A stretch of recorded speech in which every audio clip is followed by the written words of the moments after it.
Hello everyone and welcome back to Milo Farms.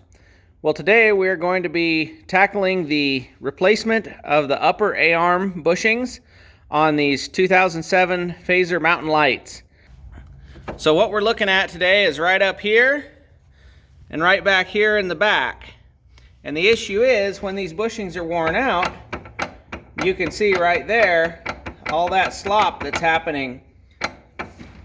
And to look up here at the front, the top of the ski right here wiggles back and forth that much based on that little bit of slop that's back there. So every time you accelerate, this part right here pushes back and changes your alignment slightly, and then when you stop, it sometimes pops back like this. So it just gives you a little bit more slop in the front end.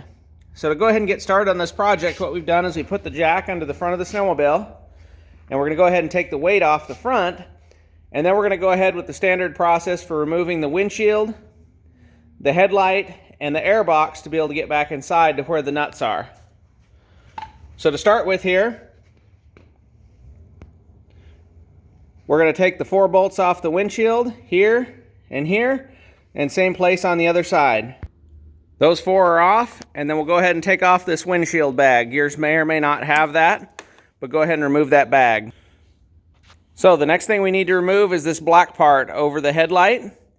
And what we're going to do is right here, underneath on both sides, there's a little rubber grommet. We're going to stick a screwdriver under there and pop those up. Once you've got those 2 grommets popped out, you'll take this cover, lift it back towards the back of the machine,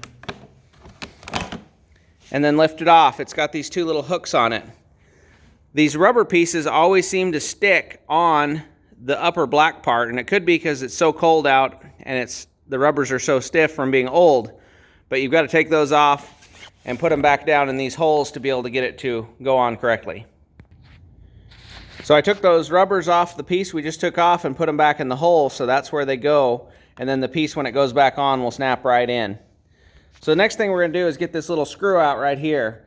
So you'll have to put a screwdriver on that, and you sometimes have to push from the back to get it to pop out. Now, if anybody remembers back to the last time we had this headlight off in one of the other videos, you'll remember on the back side here, there's originally a little keeper. And we omitted to put those back on when we put the headlights back in the last time. And the benefit of that is now we don't have to take off any of this other cowling to get these headlight bolts out. So these headlight bolts, I found about 12 turns in, 12 to 13 turns is about the right adjustment. So we're going to go ahead and use our screwdriver, unscrew this screw, and then capture this spring when we take it off. So there's the screw and there's the spring. You can see where that was removed from right there. We're going to do the same thing on the other side.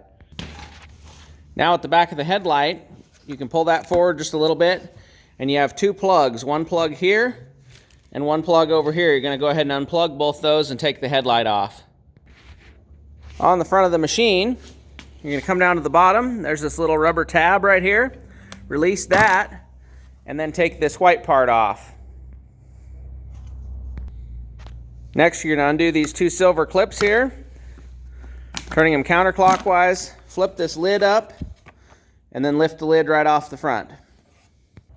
So we've got another time savings right here on this project. The book says to remove these sensors right here, disconnect the hoses from them on the bottom. Well, there's a simpler way. These 3 Allen screws right here, unscrew all 3 of those and leave the sensors sitting right in place. Those sensors are expensive, but we just saved a bunch of time right there. Didn't even have to disconnect the old stiff hoses or anything. You're going to go ahead and unplug this sensor right here. This is a temperature sensor, I believe. Set that plug to the side. And then we're going to go ahead and take this bolt, this bolt, this bolt, and this bolt out to give us some wiggle room. So in taking those out, that allows this piece here to move, this piece here to move, and same on the other side. That's going to give us some space. Next thing we're going to do is take these 3 plugs out right here. There's 1, 2, and 3. You can see down in there, there's some Allen screws.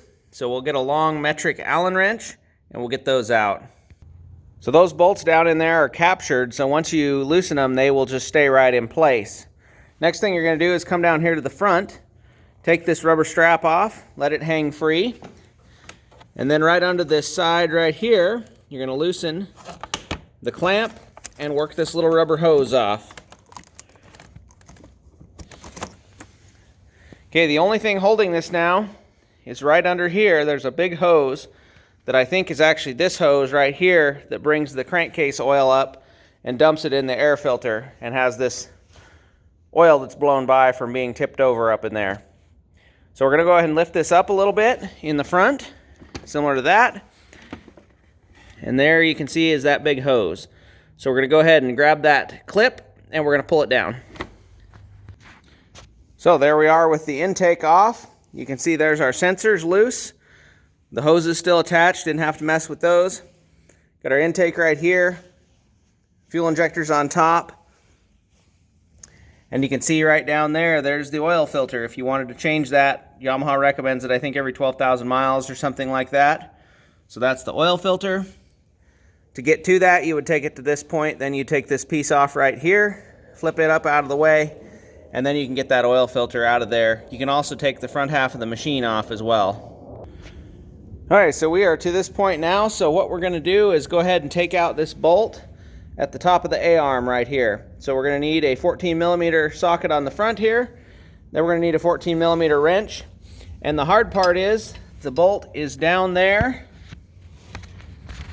and back behind that bar right there. So you're gonna have to reach down in there with your wrench, and you're gonna have to actually get this on there and then try to hold on to it while you take that bolt out.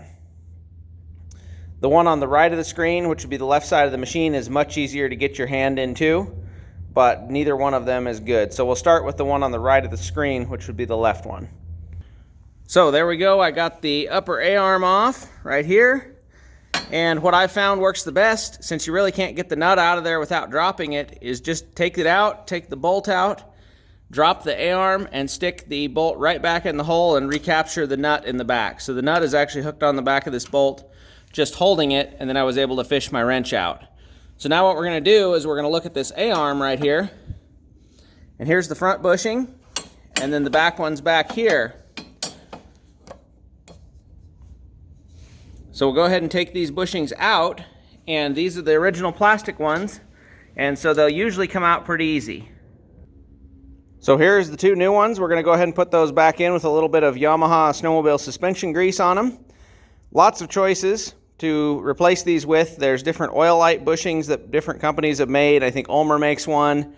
UP Bushman might have made one. Lots of options out there. These are the originals. They were like $4 a piece on eBay. They lasted 4,000 miles originally, so this pair will probably last at least that when the snowmobiles are being taken care of well. So going to just put these cheap ones back in. It'll tighten it up a whole bunch more than it was and get us back on the road. So lots of options out there, but these are the originals we're putting back in. So we got the new bushings put in with some suspension grease on there, and we're going to go ahead and put them back in. We'll hold this nut from the back side, take the bolt back out, and then slip the A-arm back on, and then we'll recapture the bolt in the back.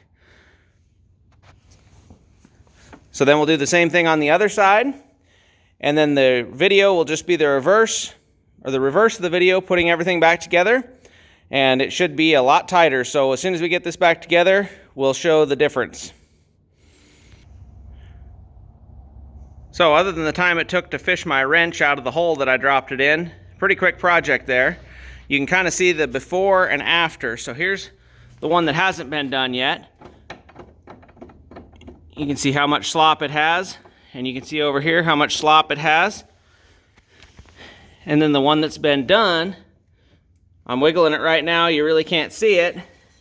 Same over here, trying to wiggle it, it really doesn't wiggle. And again, these are not going to last near as long as the fancy metal ones that you'd buy from the different suppliers, but for the price, the originals lasted 4,000 miles, so I'm pretty happy with that. So just go ahead and put the thing back together in the reverse of how we took it apart. And remember, you can't finish a project without getting started.